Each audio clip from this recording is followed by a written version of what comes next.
Good afternoon, everyone. Thank you for joining us today for several announcements. But before we start, I want to recognize some of the individuals who've joined us here today. I want to thank two individuals who've been true leaders in our Assembly and our Senate, championing smart gun safety laws, public safety. And I want to thank Senator Brad Hoylman, Senator Brian Kavanaugh for their leadership. Let's give them a round of applause. We have two other leaders, and we'll be talking about bills theirs today. Two other leaders who couldn't join us because they're up in the legislature. That's Amy Paulin from the Assembly, as well as Linda Rosenthal, two other champions who've been with us on this fight for a long time, but we're talking about some of their bills as well. Reverend Al Sharpton, I want to thank you for your leadership with the National Action Network, but also the call you gave to me on Saturday that said, tell the people of Buffalo that the National Action Network will cover the cost of their funerals. Kind of hit me hard, that realize, we're going to have funerals because we're all still in shock. But thank you for having the sensitivity to understand that these people are not people of great means. It's a neighborhood, it's a hardworking, family-oriented neighborhood, but that just took a lot of stress out of their lives, and I want to thank you for that. I also want to thank Commissioner Homeland Security and Emergency Services Jackie Bray, who's been embedded in this from the beginning. She's been extraordinary in her leadership and helping us analyze what happened in our response. So Commissioner Jackie Bray, our Commissioner of the Department of Justice Service, Criminal Justice Services, Rosanna Rosado, former Secretary of State, and we're so proud of her in that role as a real champion for doing what's right. And having our Superintendent of State Police, Kevin Bruin, I want to thank him, as well as two people who become good friends of mine, Linda Beagle-Schulman and Michael Schulman, who go to too many events where we talk about the loss of life. We also have a representative from our gun safety organization. Let me just open this up here. I want to thank all of them for being here. You'll be hearing from Rebecca in a couple minutes. I'm going to get through this, but I wanted to show you something that was given to me. This was created by a woman refugee from Burma. It was made in Buffalo, and it says Buffalo. I mentioned this when I was with President Biden yesterday. I said, there's word we made up in Buffalo, combining Buffalo and love. And it was, so I wanted to just share that I'm going to keep this close to me as we get through these difficult days. We're here to talk about a crisis, but before we start, we have to have a moment of silence. We have to reflect on the beautiful lives that were lost, but also the other countless individuals who've also lost their lives to gun violence, because every life matters regardless of how it was taken away from us. So let's have a moment of silence.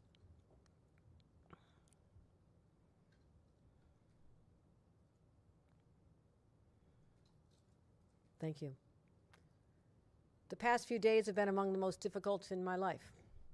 The hearts of every single New Yorker are literally broken in two, especially Buffalonians. One half grieving for these families that are still bewildered. With President Biden, I had a chance to hold the 3-year-old whose father was in the store buying a cake for his birthday that day. He asked me, "Where's my daddy?" I didn't have an answer. I also met the wife of the security guard, former police officer, who was there because her husband, by his bravery, saved the life of a mother and a 14-year-old by putting himself on top of them. I saw the reunion of that widow and the 2 lives that were spared because of her husband. And those are just 2 examples of all the pain and the sorrow. I spoke about that half of the broken heart that is grieving. But the other half of that heart is filled with anger right now. Because you can't witness what happens to a community like this, or what happens to an 11-year-old in the Bronx, and not feel angry. Otherwise, you're not really human. And in the case of Buffalo, I want to be very clear about what happened.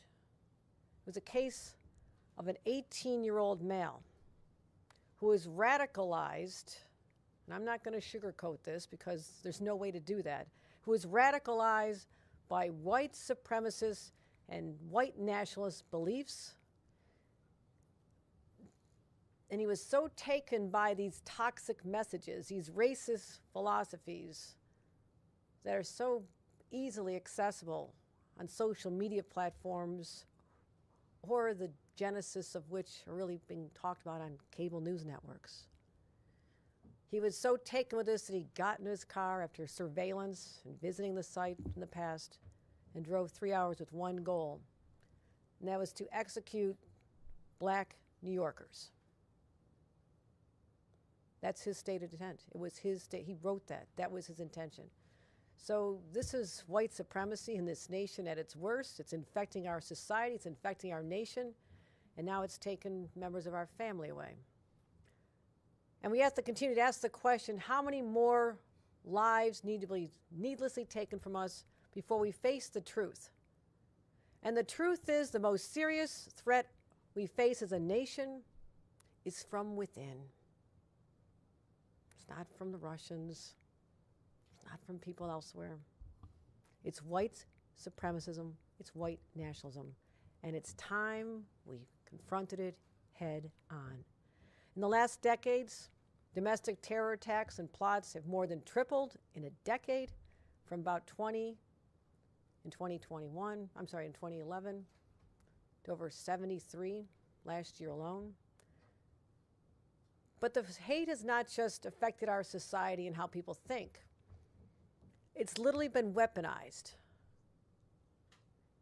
Because you can't act on the evil thoughts that have possessed your mind and the hatred that fills your heart if you don't have access to a weapon. That's the intersection of two crises right now that are unfolding in our country.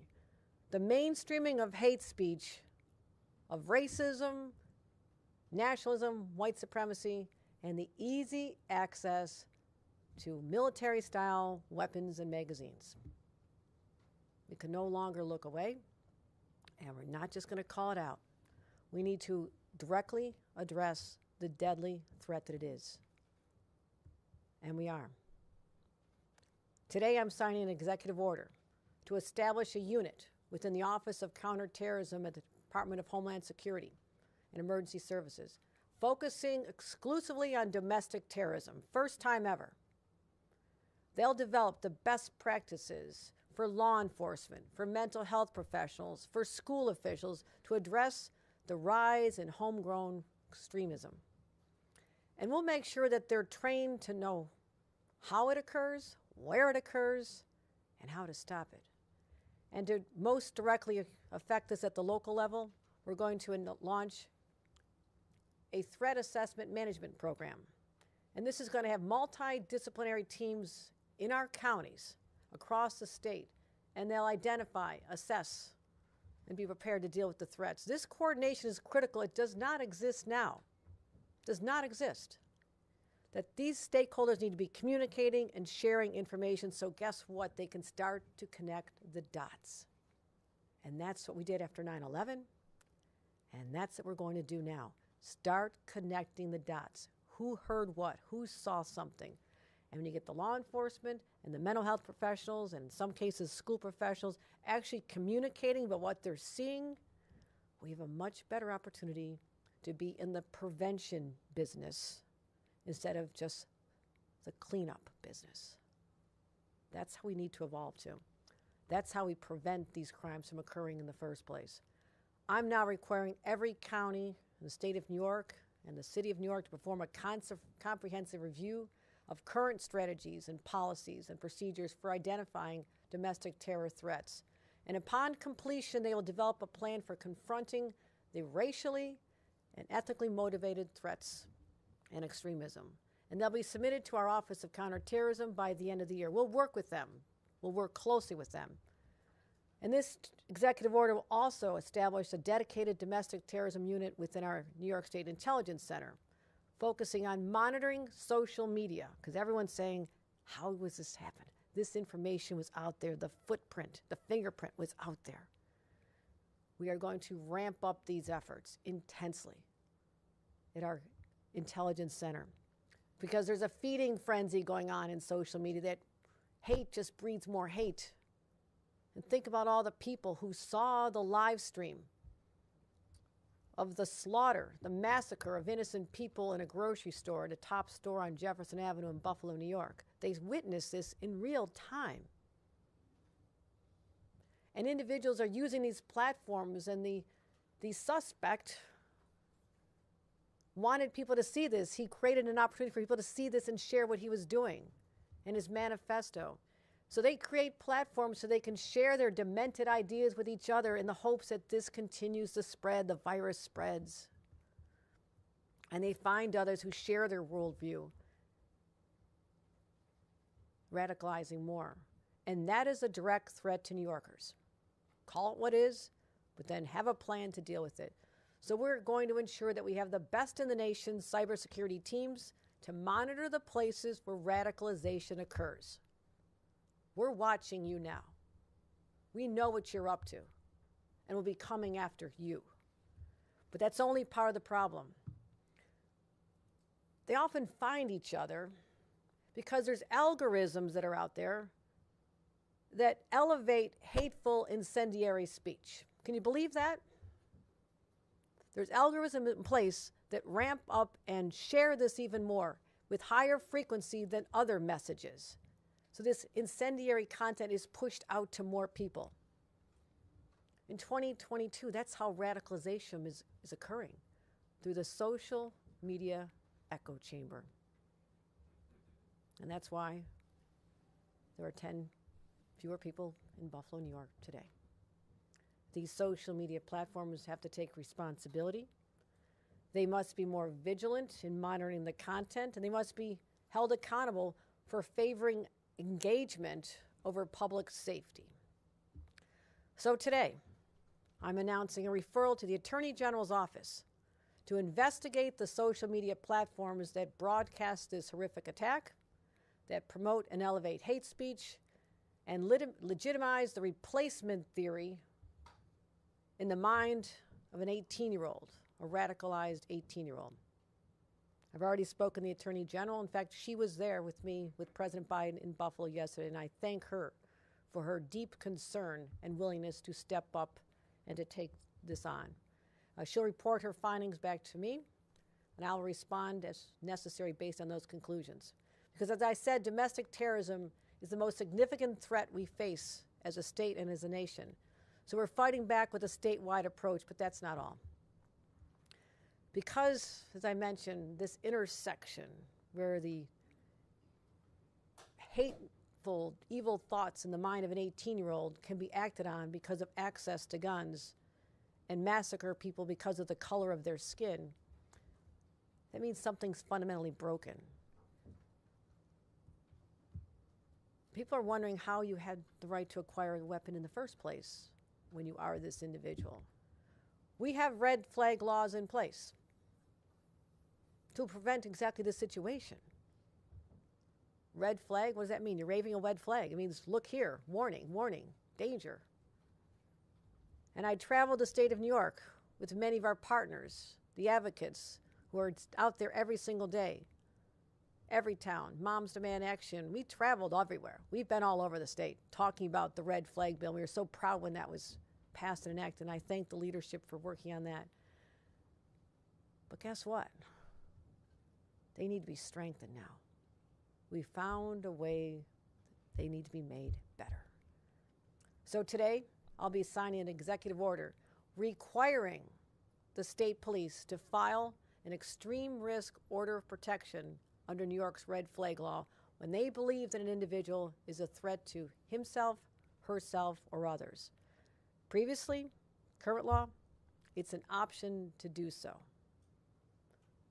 And now it'll be a requirement. And we'll provide law enforcement with the guidance they need, the criteria to follow, and we believe that together these steps are necessary to confront the stem of rising hatred, white supremacism in our state. And we have other ideas. You may have known this. We had actually planned this press conference prior to the Buffalo massacre because we knew that there are areas where our laws need to be bolstered. We're proud of having tough gun laws, no doubt about it. But as time goes on, you start to see the loopholes because the criminals are very, very clever. That's why we had to ban ghost guns. Who would have thought there could be such a thing as a ghost gun, that you could order the parts online and manufacture a lethal weapon in your home? We banned them from the state of New York. So I'm going to continue working over the next few days, because we're coming down to the wire here with the end of session. I want to work closely with the legislature because they have a thoughtful approach to this as well. They are my partners, and I'm going to do that. But I know that there's more we can do. We need to further the red flag law. The executive order will deal with the state police.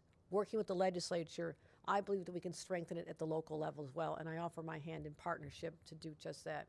We're also going to be looking at the role social media platforms play in the incitement of violence, and how that speech, hate speech, is amplified via the algorithms I just mentioned.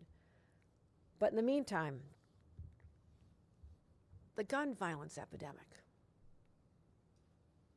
it's overtaken, it's overwhelming our nation. And that came to Buffalo, but it happens everywhere. And we're almost becoming desensitized to the stories because, oh, it's another day and another 9-year-old shot, an 11-year-old killed. I mean, we can't let that happen. We can't let that happen. The reality is there's just more guns in this country than there are people. It's too easy for radicalized individuals to go out and acquire these weapons of war. We're not at war. This is not Afghanistan. I've been to Afghanistan. I've seen military-style weapons. I've been on the battlefield. I've seen the use in a military setting. But this is the United States of America. It's not a battlefield. It shouldn't be a battlefield. And in this great country, weapons designed for battlefields should not be used to execute people shopping for groceries or a birthday cake. Yes, we've called upon Washington for a nationwide response. Our advocates know this. Reverend Al knows this. Everybody knows this. It's been a long, long time. But yes, we have the toughest gun laws in our nation, but guess what? The gun the individual purchased in our state was legal. But what happened is that you can go literally across the border to Pennsylvania and buy a magazine with 30 bullets in it. And that's what happened. You can get the base gun here legally in the state of New York, go buy a high-capacity magazine, and just attach it. That's what happened.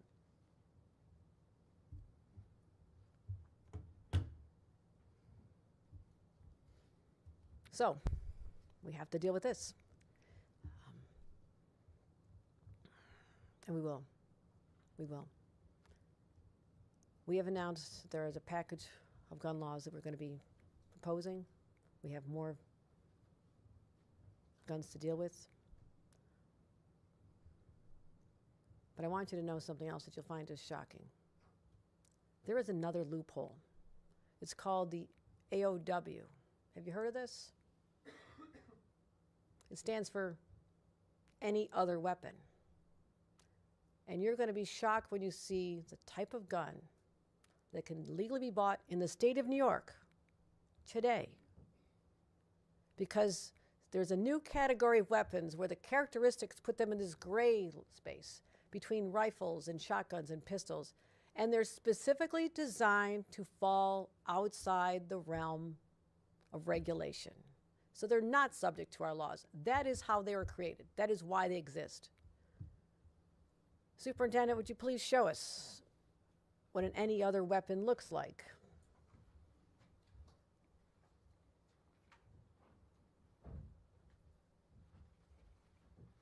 Does anybody think this is a gun? Our laws don't. A gun to be regulated. Our laws don't regulate this. They will now. Thank you, Superintendent.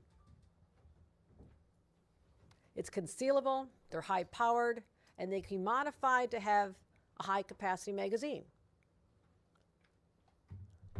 And currently that's legal.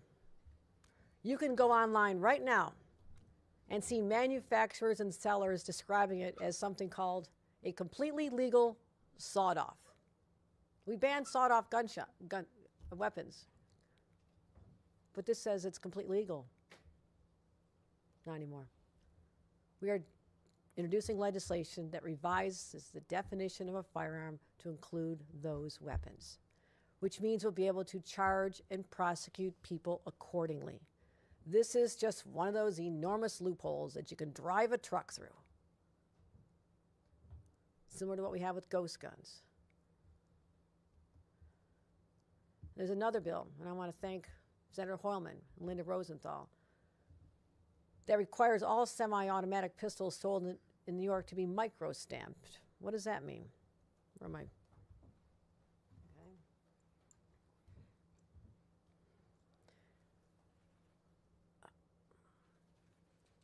This is the type of bullet that was used to kill 10 people in Buffalo on Saturday afternoon. Okay.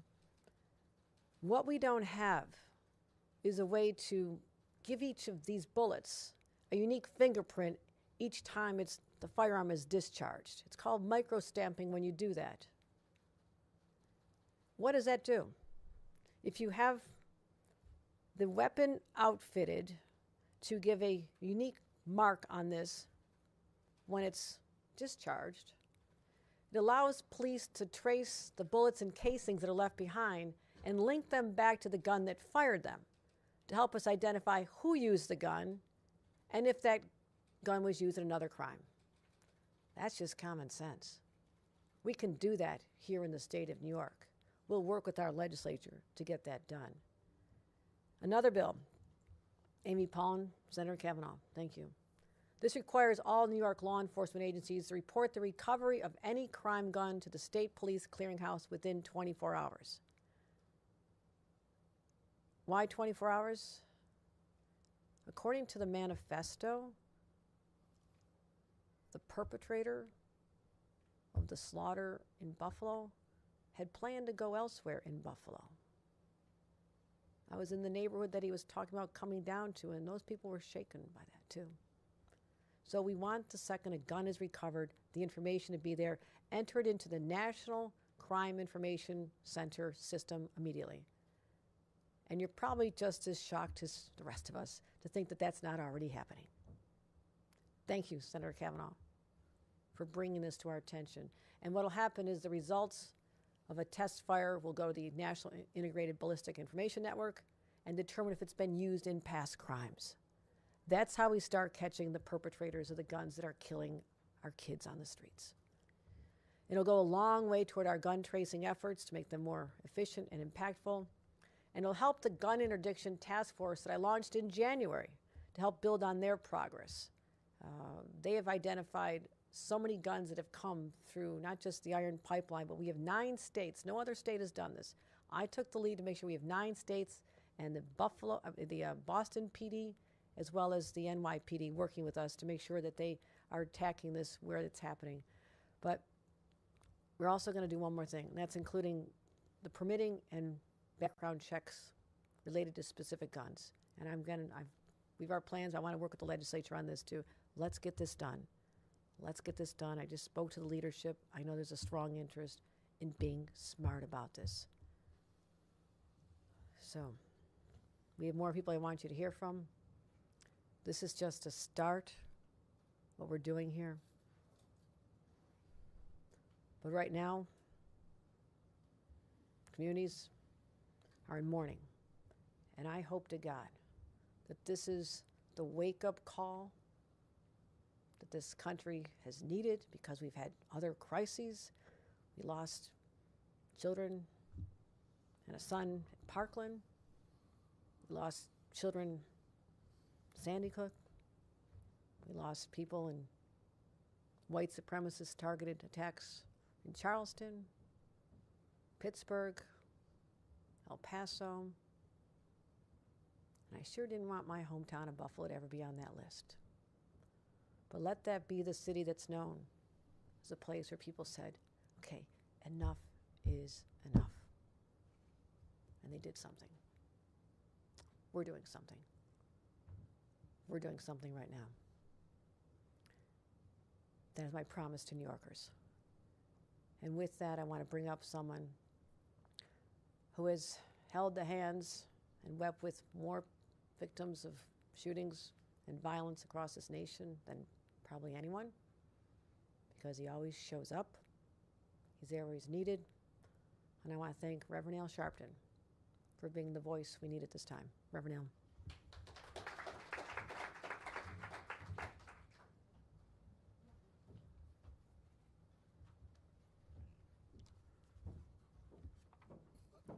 Thank you, Governor. Let me say, on tomorrow evening in Buffalo, the clergy has called a rally for healing that I will be the keynote speaker, and then on Friday will be the funeral of Mr. Patterson.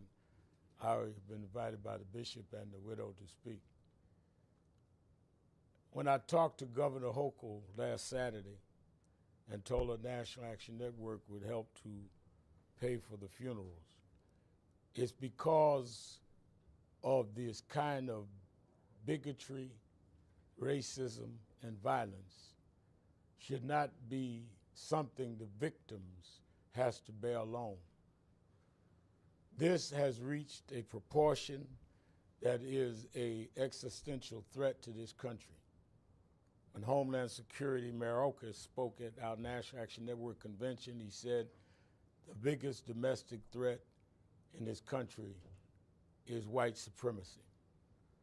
But even before white supremacy raised its head in Buffalo, Governor Hochul had said we've got to deal with guns. This was scheduled before what happened in Buffalo. But what happened in Buffalo makes it even more immediate. I guess what stuns me and others in the civil rights community more than anything is there was a time our parents had to run from the Klan, the Ku Klux Klan. But the Klan wore hoods hiding who they were.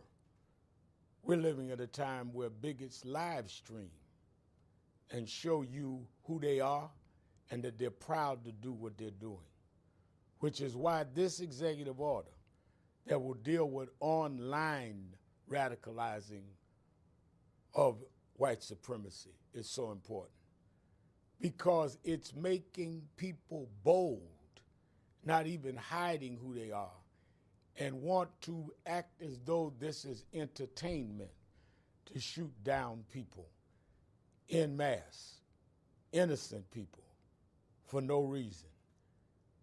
I'm glad to see New York take the first step to deal with threat assessment and to deal with micro-stamping, because we should not let the story end that Buffalo was part of a litany of places that this happened. It should be where New York was the beginning of legislative and policy changes to stop this from happening. They are running around talking about a replacement theory. They marched in Charlottesville saying, "You will not replace me." Well, we may argue that, because none of us are trying to, whether we're black or Jewish or Asian or immigrant or LGBTQ, we are not trying to replace you, but we will disarm you. And that begins with these proclamations.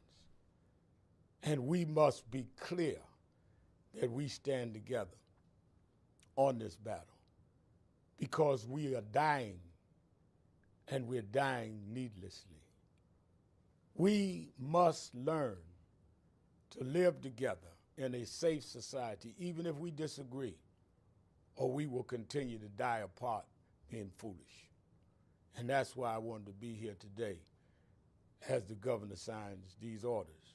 And I hope it will not only become law with the legislature, which she has raised, I hope it will also nudge nationally for there to be federal laws and enforcement. When you see that weapon She showed that it's frightening, that it's legal in this state.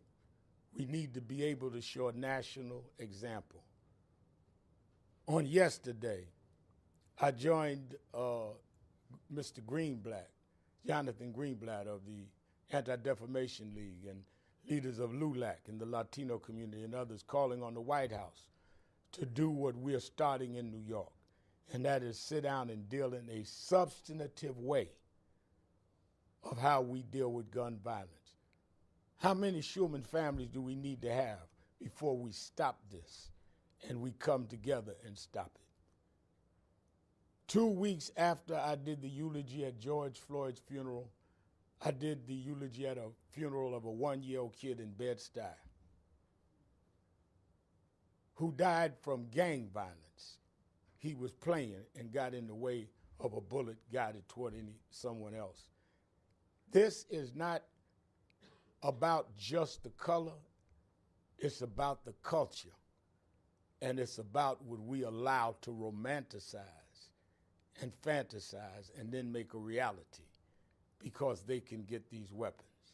We must take the tool out of the hands of criminals, out of the hands of bigots and racists. And we cannot say we want to fight white supremacists if we're not going to first disarm them. Yes, we need to teach them better, but you can't teach them until you take the guns out of their hands. And that's what today is all about. We are worse than in the time of the Klan when people want to live stream doing massacres. And that's why I'm here with the governor today. Thank you.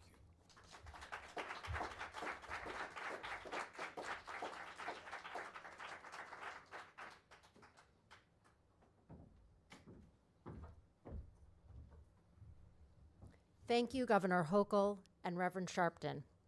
My name is Rebecca Fisher, and I'm the Executive Director of New Yorkers Against Gun Violence. We're a statewide organization that's been advocating for strong, sensible gun policy at the state, local, and federal levels for over 25 years. It's a privilege to be here today to say thank you to Governor Hochul for supporting these critical, life-saving measures to protect New Yorkers. From Buffalo to Brooklyn, from Long Island to the Hudson Valley, our communities, large and small, have come together once again to grieve, to condemn white supremacy and gun violence, to disarm hate, and to demand action. Despite New York's strong gun laws, gun violence is a surging public health crisis in this state and across the country. A crisis that disproportionately impacts our Black and brown communities and other marginalized New Yorkers. During the COVID-19 pandemic, gun sales have spiked and gun violence has surged, nearly doubling since 2019. And while we continue to await strong federal action from Congress, there is more we must do to strengthen New York State's gun laws. And today, Governor Hochul is doing exactly that. The governor's executive actions and legislative proposals will prevent hate-motivated gun violence, mass shootings, suicide and domestic violence, and help address the gun trafficking crisis that's plaguing our communities. Microstamping technology and gun crime data will help solve crimes and also hold rogue gun dealers accountable. As easy access to guns continues to take lives across this country, we are so grateful that right now in New York, we have the leadership to pass gun safety measures that will protect us. Thank you, Governor Hochul, for honoring with action today. I also want to thank the state legislators for their leadership, the community leaders that do the work on the ground every single day, the faith leaders, the Schulman family, and also all of the members of the coalition that have worked hard on this legislation for years, including Everytown for Gun Safety, Moms Demand Action, my partners at Youth Over Guns, the Brady Campaign, the Giffords Law Center, and the Johns Hopkins Gun Violence Solution.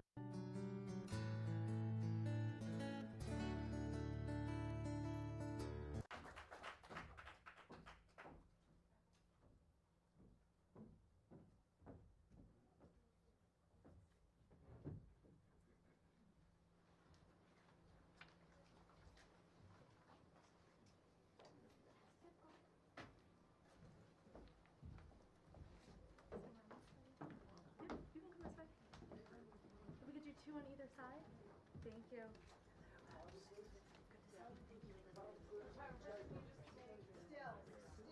Can you just get down a little bit further, Stills? Get out of the way.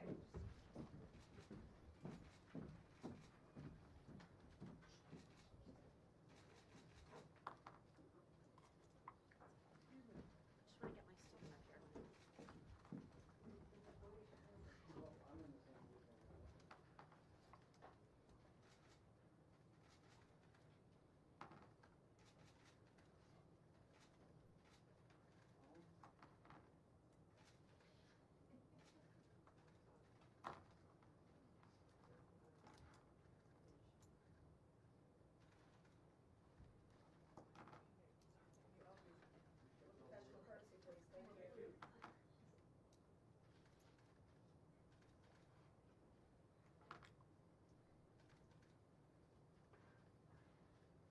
This is executive order preventing and responding to domestic terrorism. First one.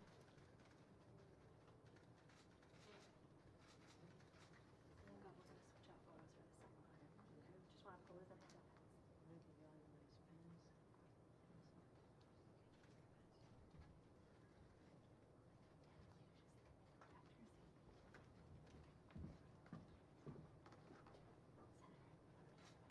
I'm gonna get that.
Thank you, everyone.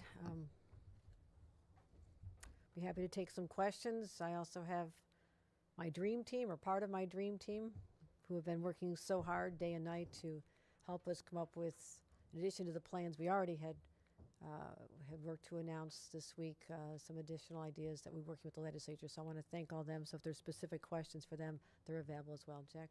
Governor, regarding legislation, obviously time is running out in the legislative session, just a few days left. Do you feel as though you could get a comprehensive package through? And specifically on red flag, I realize you're limited in the executive order, but what you can do, what kind of legislation would you see to give it more sweeping powers? Right.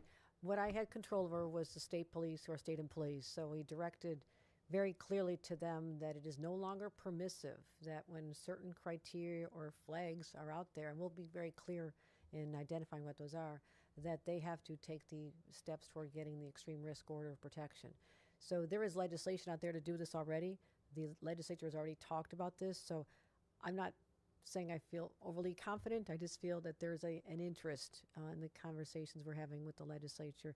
And there's also going to have to be education around this. I mean, clearly we'll be educating the state police to make sure they understand this very well. But they're just one piece of the puzzle. I mean, there will have to be a comprehensive education program for people in a school setting, you know, perhaps more than there has been in the past, as well as mental health professionals. You know, what they, if they're interviewing someone under these circumstances, what are they looking for? How can they tell whether someone is telling the truth or not? And, you know, just trying to, again, using what happened in this case as a model of how we can find ways to make it even better. Yes. Governor, New York already has so many gun laws. What would make these laws different, and how can New York use the laws that's already on the books? Well, I think what we pointed out by showing that basically sawed-off shotgun, which has evaded state laws, that we now are going to put that back into being covered. It's not an assault weapon, but it comes under guns such as sawed-off shotguns, which are illegal. So we are, and ghost guns. You know, when the laws were written, no one even dreamed that you could create a gun out of a kit that you order online and make it at home. So we have to be vigilant. I'm more interested in preventing crimes and acts of violence than afterward arresting people and doing the cleanup of it and fixing laws. I want to make sure we're being more proactive. And that is what we're talking about here today with our training, our offices, the data sharing, as well as staying ahead of the criminals who are finding very clever ways to evade state laws. Marcia. Governor, I wonder what message you're trying to send not only to New Yorkers, but also to the federal government in Washington about the need for getting assault weapons made illegal and not being able to be sold any place in this country.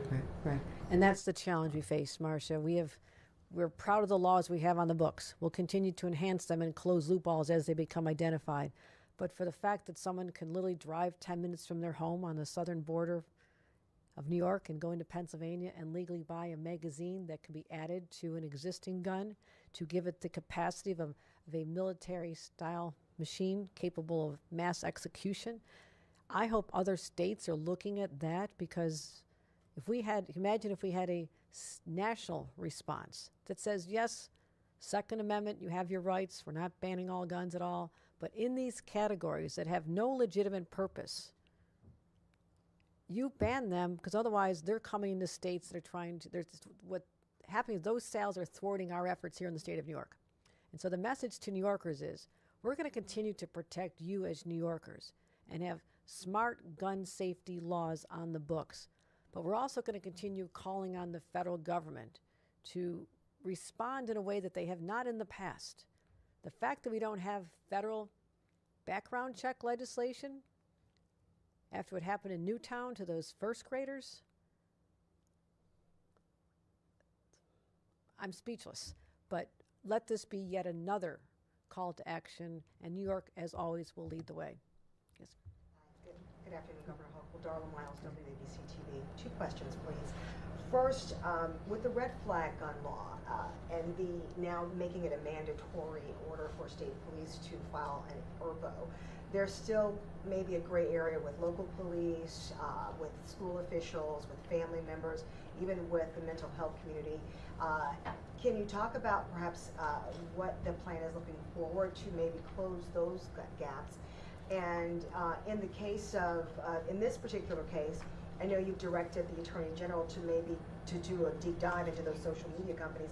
Will there also be a deep dive into how ERPO failed in this? Because there were a number of individuals. In fact, this afternoon, the Breward County District Attorney, which you may not know because we were in this press conference, announced that he was cleared and then allowed to go back to school after making those threats of murder-suicide. So if you could talk about, maybe closing those other gaps looking forward and what an investigation may be into what happened. And in terms of your investigation with the Attorney General to social media platforms, what could possible criminal or legal action come from that investigation, please? Okay. Three-part question. Okay. The last part, well, the part you mentioned about the investigation, that is currently under investigation by the federal authorities. So they're looking at exactly what transpired in the case of this individual, who had contact with him, what was done. So we'll be waiting for those results. That is in federal hands where I want it to be. Secondly, with respect to the first question you had, which is how are these other groups, entities, people understand how this law is supposed to function? That is the part I need legislation for. There's a law out there, there's a bill out there that we want to see passed by the Assembly and the Senate, and I'll sign it the second it hits my desk. And I would love for that to be very soon. They're out of session June 2nd. So that's what that'll also do, is not just identify that it becomes mandatory if you see specific signs, but also we do need a major education process. I don't think people understand the purpose of this, how to use it, how not to abuse it. So we have a major job to do in terms of our efforts to make sure everyone who would come in contact with an individual under these circumstances, again, law enforcement, mental health professionals, school settings, and employers, that they understand why this is in place, how we're trying to protect people, and what individuals' rights are within that. So that's on us as well. And with respect to the Attorney General, I'm not going to prejudge what her results of her work will be. I welcome her partnership in this to understand the role of social media in the execution of this execution. There's no other way to describe it.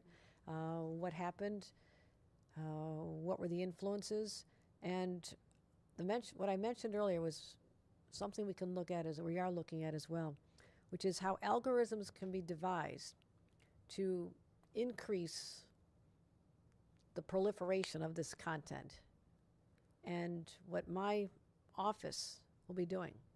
And I'm going to have Commissioner Jackie Bray very involved in this. This office of focusing on domestic terrorism, there may also be opportunities for us to have counter messages embedded in these sites. Think about the possibilities there, where people are going there. You don't know their mindset, but let's say it's just a normal 18-year-old who's never seen this before. The first time they go there, there's something that's attracting them to absorb this and start to believe this and to want to share it. What counter messages can they see at that point of contact, perhaps, that may dissuade them or take them on a different path or let them realize how sinister this is? So that's something we're going to be working on as well, right, Commissioner? Yep. Is there anything else you want to say on that? No, you covered it. Okay. So we're going to be very clever. We're going to work on this day and night to use all the resources at the disposal of the state of New York to, again, prevent the next event, not just talk about how we solve for a crime. Yes. On the red flag executive order, are you concerned that making it mandatory to seek these emergency orders for the state police will create an immense workload for them that they may not necessarily be currently equipped to handle? And then on the state police, is it clear to you whether they checked records to see if the gunman or anyone in his household had any weapons when he was when he went through the mental health check? Superintendent, is that under investigation at this time, or do we have an answer on that? I would say that we should not comment on the existing case in terms of that. In terms of what was done at the time, because that's being looked at right now.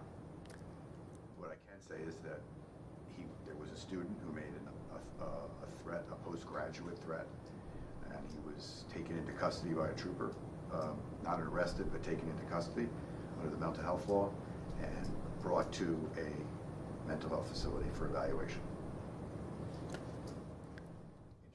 In terms of the workload, pardon. In terms of the workload, we're going to get it done. You know, when the governor asks us, the state police, to do something, we're going to do it. So we'll make it happen in terms of the EPRO mandate. And we apply for a large number of them anyway. But now, with this clear direction, we're going to do it every time. Just so they understand the scale, Superintendent, is it approximately 800 were applied for in the past? Mike, could you know? They vary from agency to agency. I think we've applied for around 300. I think there's around 1,200 statewide. That's just my memory. Those are what's known as red flag EPRO orders. 1,300, how many? I believe we don't necessarily track all the ones we've applied for. We track the ones granted, and so the state police have been granted 300. I believe the statewide number is close to 1,800, or a little lower, maybe 1,300. But those are ones granted. The courts don't necessarily have to grant them, and we don't have a present means for capturing applications that aren't granted by the court. How long the red flag is in place? Once the order has been granted, how long is it in effect? 1 year. 1 year. And there's two different levels of scrutiny by a judge. The first level is to determine whether or not determine whether there's guns in a home where someone has triggered the red flag. And then also, if you're going to have those guns removed or the person cannot purchase a gun, you can apply for a 1-year order that's renewable. And the standard for the first year is clear and convincing. Temporary order is probable cause. Okay. All right.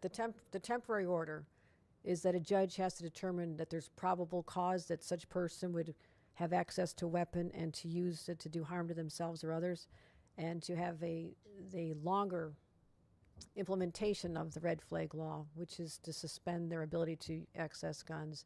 It's a clear and convincing evidence. So it's a higher standard in place. So that's all at the judge level. That's once the so we're talking about the determinations that's made at the first point of entry, whether it's state police or whether it's a mental health professional or it's someone in the school.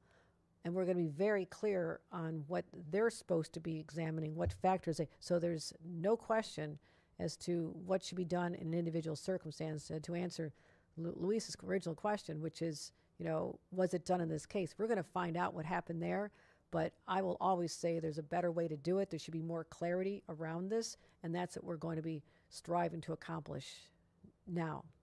Yes. Governor, today Congressman Suozzi accused you of not coming at this issue from a genuine place, citing comments you made about your NRA rating while running for Congress and saying you could have done more to educate on the red flag law. Do you feel that there's anything more you could have done throughout your political career here? You're asking a question of me from a political opponent at an event where we're talking about people who've lost their lives due to white behavior.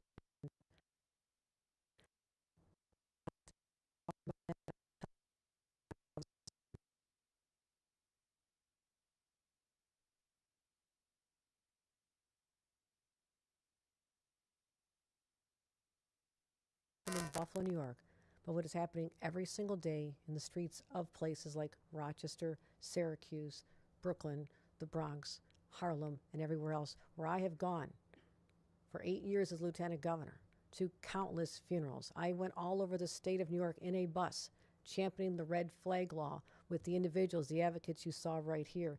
I have made this my calling because too many lives have been lost. And I'll continue to make sure that New York State leads on this and be an example to other states, and hopefully to shame the federal government into doing what they should have done years ago. Speaking of Congressman Suozzi, he was also kept hammering bail reform, I think during that news conference. I was wondering if you have a reaction to that, where you think bail reform fits into the broader gun violence question. Then, totally separately, I was wondering if you might have any update on when Antonio Delgado will be leaving Congress as LJ. Interesting questions.